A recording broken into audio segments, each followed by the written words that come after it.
Hello, everyone, and welcome to another talk about system security. Last time we talked about firewalls, and of course, firewalls are these units that we put in our system to stop traffic that we don't want and to hopefully make it harder for the adversary to get into our machines and maybe there do bad stuff. And today I want to talk about what it is then that the adversary is trying to do, what would be the goal. And usually the goal, of course, is to install some software that does, bad stuff for you and good stuff for the adversary. And this is usually called malware. So that's going to be the first headline today. So we have different types of malware, depending on how they behave and how they try to propagate themselves. One headline perhaps is that, or one thing to think about here is that once you realize that there are many ways in which malware can make it into your system, it doesn't have to be because the adversary generates traffic that a firewall might be able to catch. It could also be, and maybe even more often, is the case that the users themselves are fooled into installing malware.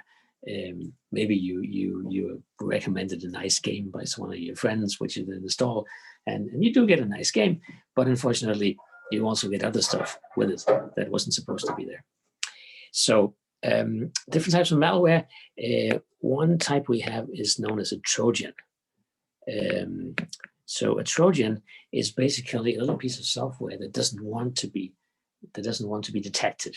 It runs in the background, doesn't do any bad stuff that you would recognize, but nevertheless, it does stuff that it wasn't supposed to do. Typically, a typical example is a keylogger. So a keylogger is a piece of software that records all the keystrokes you make on your keyboard, which means that in particular it also records the passwords you type, for instance, on your keyboard, and then it sends this entire recording using your own network connection to the adversary. So that's a Trojan. It's the next type we have is a virus. So a virus is characteristic by being not a standalone program, but a program that is injected into an existing piece of software and runs whenever that software runs. So we speak about viruses in Word, or viruses in other programs. And then when it runs, it tries to copy itself into other programs that might be on your machine. And then you have the worms. So worms, in contrast to viruses, are actually standalone programs. They run by themselves and they generate network traffic by themselves. And what they typically try to do is, if they run on one machine, they make copies of themselves. They send themselves in network packets and try to install themselves on other machines as well. And then you have finally one category that doesn't quite fit anywhere else, which is something called ransomware. So ransomware is this nasty piece of business that often starts off as a Trojan. So it gets installed and runs for a while, doesn't show itself to the user. But what it does is that overnight maybe it encrypts all your files under some key that only the adversary knows. And then it comes out and says, well, I encrypted your files. You cannot get them back unless you pay a certain amount to this digital coin account, let's say.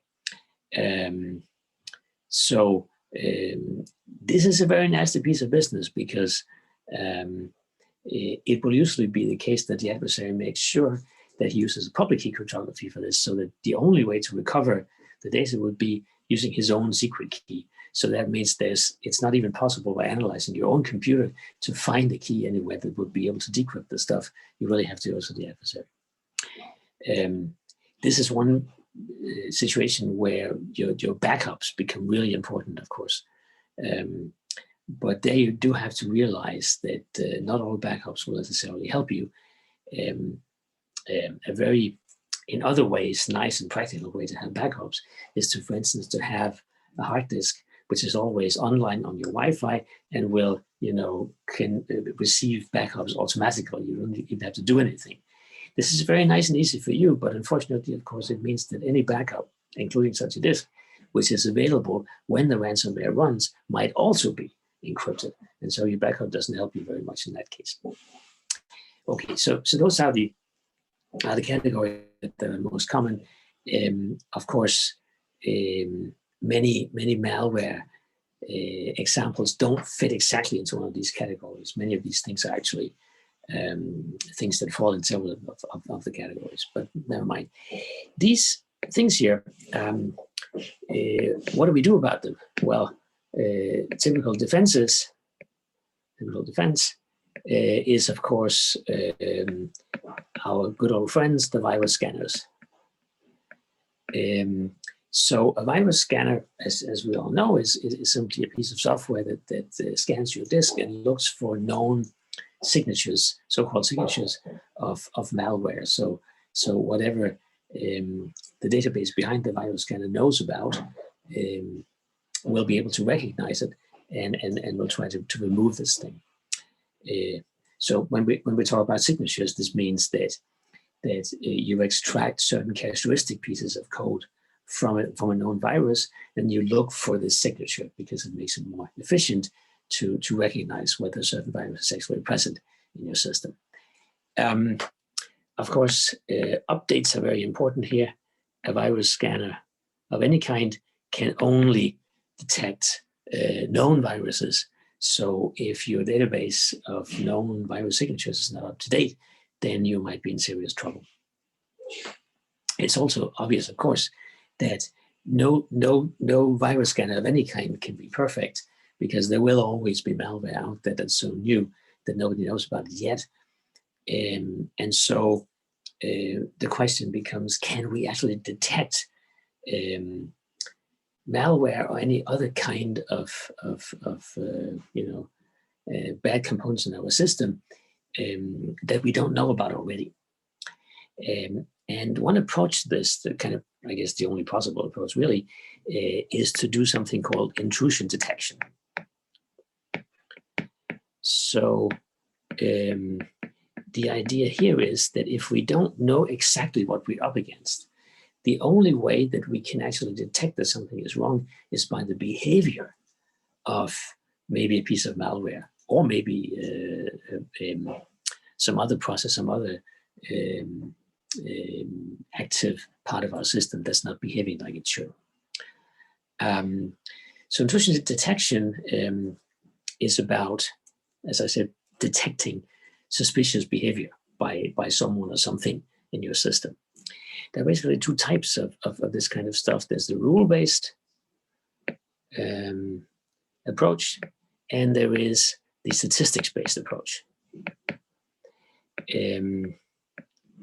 So if you say rule-based first here, a typical example of rule-based intrusion detection is, for instance, this stuff that you have when you try to log into your account, and your account logs down, at least for some time, after 3 failed login attempts. So as an example of the system saying, well, if there are too many failed login attempts, we think that is a sign of suspicious behavior, and so we do something about this. In this case, we lock down the account.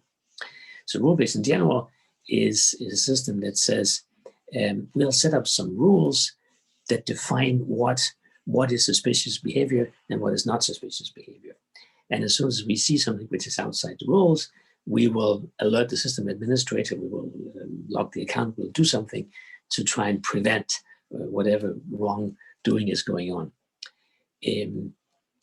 So that's one approach. The other one is statistics-based. So here the idea is that we will observe our system when it is a normal operation. So that means we will, for instance, look at how do users behave, how do processes in our system behave, what traffic do we get, how many files do users usually download, this sort of thing. And we collect statistics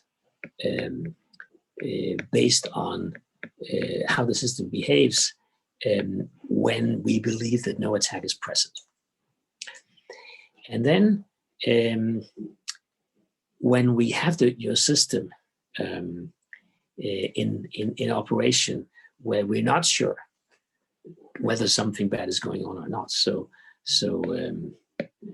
if we run in, let's say, unsafe mode, let's put it this way, then we observe the system. So our intrusion detection will observe what is going on and will then compare to the statistics. And so the idea is if something in our system behaves in a way which is too far away from the statistics that we have observed earlier, then we think something might be wrong, and we're going to then do something about this. This could be take down a connection, alert the system administrator, or whatever else might be reasonable to do. And of course, this is problematic because you're up against here the same sort of problem as you always have with biometrics as well. That if you have some statistics, say something you observe here, how many events of this type, let's say, and this was what you observed when the system was behaving normally, and now you observe in real life, you observe something slightly different. So something that looks like this maybe. And now you have to make a decision. Do you think that this statistics here is too far away from the first one, that you think this is going to be suspicious? So let's make a concrete example. Let's say we observe how many files is this user downloading per hour, let's say. And this certainly starts to be much more than usual. Then maybe something strange is going on. Maybe someone else took over the account or something. But of course, the question is exactly how much is much more. And this is not an easy decision to make. But on the other hand, it does have the advantage, the statistics-based has the advantage that it's more flexible. It can adapt to different systems without having someone dream up a set of rules that might actually not be the most optimal thing. So that's two approaches. There's one last approach I want to mention, which is often a very good trick in intrusion detection, which is known as the Honeypot Approach. So the idea here is that when you observe the system and people, you see various users from the inside, maybe from the outside, access various resources on your system, it might not always be completely obvious at all which parts of this traffic are suspicious and which are not. But what you can do is that you can set up a fake resource on your system. So something that normal users would not access, but which an adversary might be tempted to access.